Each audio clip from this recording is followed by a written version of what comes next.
Bienvenidos a este canal de filosofía, teología y la visión franciscana del hombre y de la vida. Hablaremos sobre la educación, o es liberadora o no es educativa. Educación y acción educativa son en efecto expresiones correlativas y para muchas personas pueden significar lo mismo, pero no es así. Creemos que es un grave error asociarlas y restringir la institución docente a su espacio-temporalidad, secundando tal asociación espontánea, entre otras cosas, porque así la escuela resulta cargando con todo el peso y la responsabilidad de la deseducación de las personas y de las colectividades a las cuales ha prestado por siglos sus servicios. Nos parece, sin embargo, que la expresión acción educativa en lugar de educación puede recoger más ampliamente prácticas plurales a las cuales nos gustaría referirnos en esta ocasión, porque una persona puede no ser una gran conocedora de la teoría pedagógica ni trabajar en una institución educativa y sin embargo ser un gran educador en el día a día de las relaciones, las más diversas, deportivas, lúdicas, religiosas, políticas, económicas, culturales, familiares, comerciales, etc. En ese sentido, todos los que ejercemos de alguna manera un servicio de acompañar y animar la humanización de personas y colectividades somos actores educativos, lo cual nos conduce a hablar sobre el pacto educativo global. En esa ampliación del universo educativo está cifrada una de las grandes intuiciones del Papa Francisco cuando propone la urgente necesidad de reconstruir un pacto educativo global. Al utilizar el término pacto, el Papa hace referencia a la urgencia de reconstruir algo que se rompió, que se ha separado, que está en conflicto. Se refiere a la urgencia de generar y fortalecer una alianza que otrora existiera, aunque fuese tácitamente, entre la familia, la sociedad civil y los responsables públicos en favor del futuro de las generaciones jóvenes, infantiles y porvenir. Pero el Papa tiene muy claro que es un nuevo pacto que ha de hacerse y operar por fuera de los muros de las instituciones docentes, aunque incluyendo esas instituciones como actores sociales, un pacto en las calles, en las asociaciones de barrio y de intereses, en los campos, en las fábricas, en las municipalidades, en las empresas, en los clubs, etcétera. Allí donde la gente interactúa, porque todos somos educables. Y por eso nos permite hablar sobre el proyecto educativo común. La acción, la consecuencia, el producto, la intencionalidad más grande del acto educativo es crear. Y no hay nada que describa mejor a la acción educativa. Educar es crear. El que educa es como el partero o la partera de la más auténtica novedad. Da posibilidades de vida a lo que se incuba y genera desde el interior más profundo de la persona y de los colectivos, aquello que cada uno en su singularidad y las colectividades en sus diferencias con sus tradiciones, sus lenguas, sus religiones, pueden aportar para crear un mundo mejor. No creemos que haya otra contribución humanizadora más importante que esa. Al fin y al cabo, fuimos hechos como co-creadores. Fuimos generados para ser personas, para ser más que el resto de los demás seres vivos, porque hemos sido creados a imagen y semejanza de Dios, con capacidad pensante para amar, con libertad, con responsabilidad, con dimensión sociable, para buscar el bien común, la justicia y la paz. Educar es participar en la continua recreación de la obra del Creador.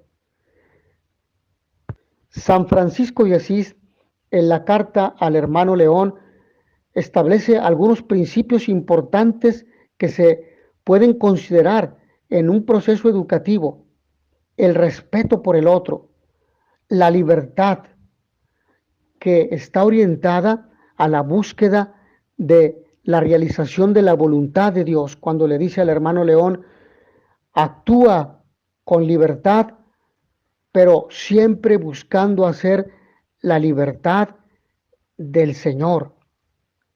Y si pudiéramos hablar también de San Ignacio de Loyola, que expresa esto de manera clara y bella en el principio y fundamento de sus ejercicios espirituales, cuando nos invita a considerar que el ser humano es creado, colocando el verbo en un presente continuo. No afirma que el ser humano fue creado y a partir de ese principio y fundamento comienza a deducir una serie de consecuencias existenciales. Cada persona es permanentemente creada, en cada instante se rehace en cada obra, en cada decisión, en cada creación. El hombre plasma y expresa lo más profundo de su ser. Un hombre realmente humanizado, un ser humano cada día más humano, es la expresión más acabada no solo del deseo de Dios, sino del trabajo que tenemos por hacer todos los que pretendemos actuar educativamente, donde sea y como sea. Por eso es tan grave negarle el derecho a la educación a las personas, porque se les niega la posibilidad de ser lo que cada uno de los seres humanos y todos como sociedad estamos llamados a ser, lo que nos constituye como seres singulares, únicos, valiosos e irrepetibles, lo que Dios quiere también en presente continuo, que cada uno de nosotros sea.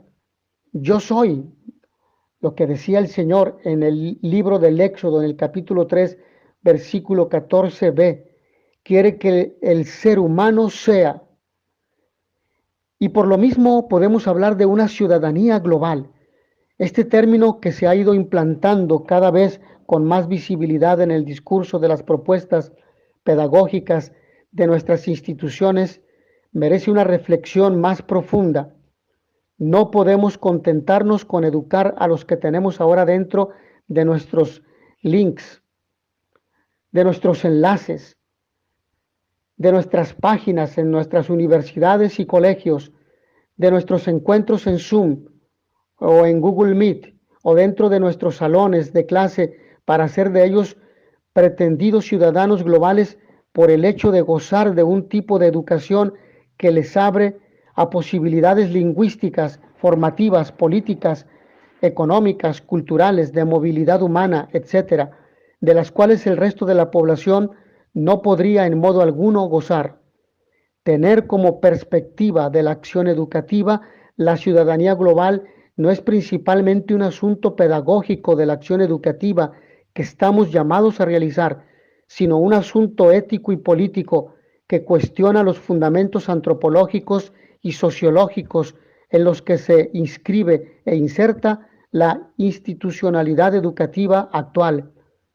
Tenemos que brindar sin duda educación de calidad y lograr que todas las personas que pasan por nuestras instituciones y proyectos educativos desarrollen en sí mismas y en sus colectividades, por un compromiso que va más allá de cualquier tipo de interés personal, familiar o corporativo, los conocimientos y las virtudes que les habilitan para ser ciudadanos globales, como lo contemplan nuestros documentos, los documentos del Magisterio Latinoamericano, Puebla, cuando habla sobre la importancia de la educación, Santo Domingo y Aparecida. Sin embargo, el concepto de ciudadanía global debe ser ampliado y enriquecido, pues nadie puede ni podrá ser un verdadero ciudadano global si no somos todos efectivamente ciudadanos de este mundo, donde haya, aunque solo sea una persona o un grupo humano deshumanizado, explotado, oprimido, excluido por razón de sus opciones o de su color o de su historia o de su cultura o de su confesión religiosa, entonces todos estamos siendo deshumanizados.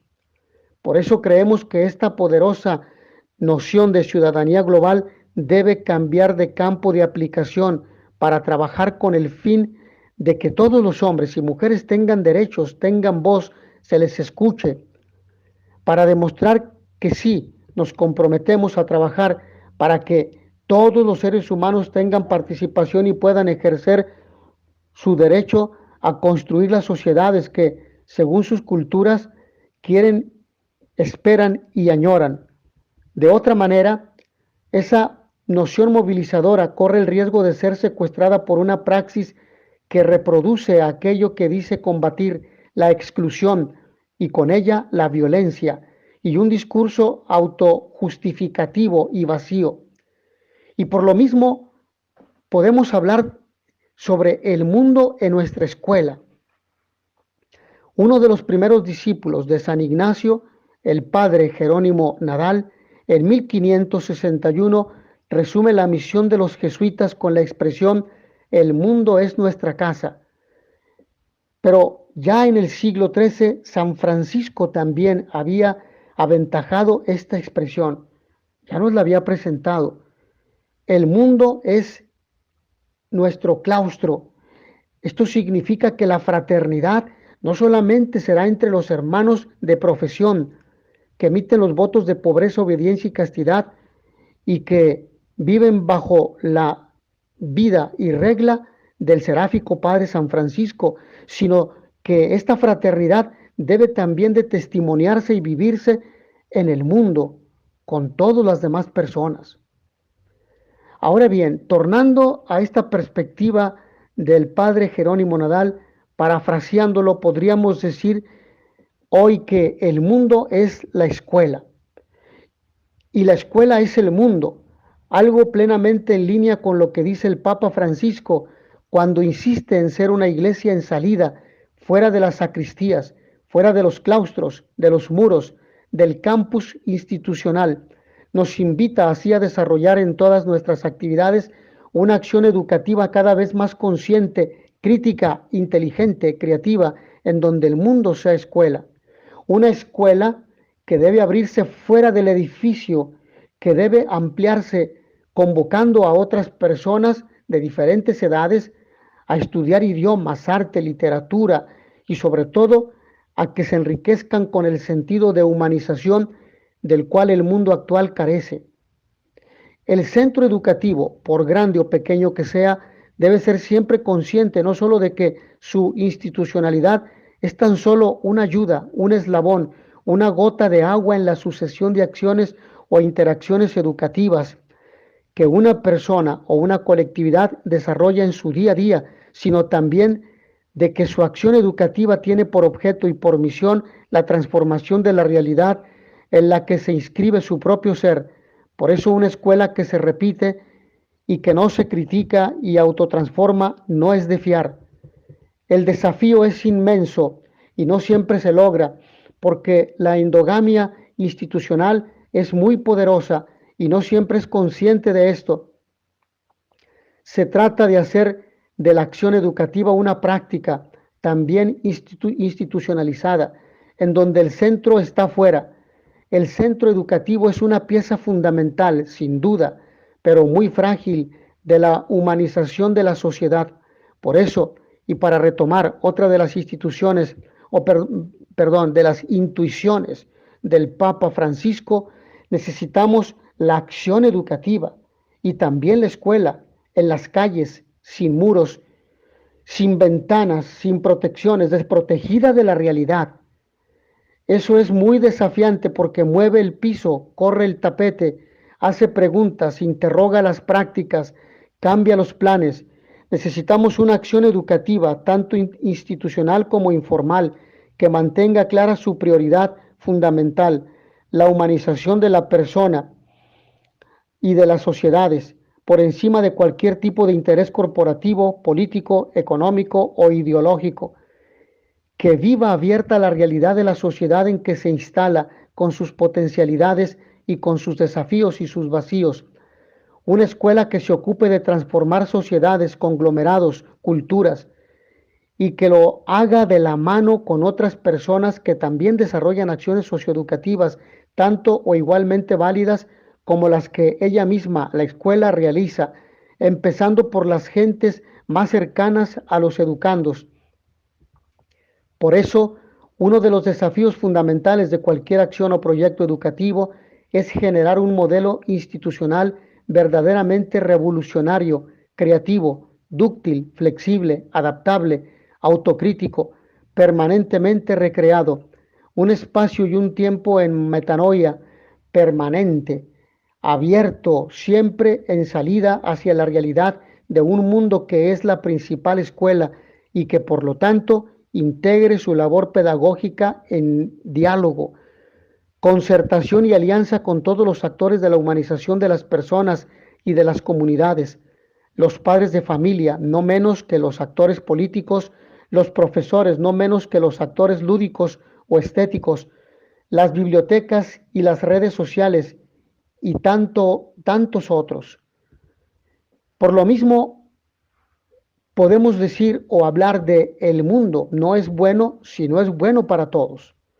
En una sociedad cada vez más globalizada y consciente de la dignidad inalienable de cada ser humano, educar bien pretendiendo garantizar la ciudadanía global a unos cuantos de la clase social que sea, es una contradicción ética, política y filosófica.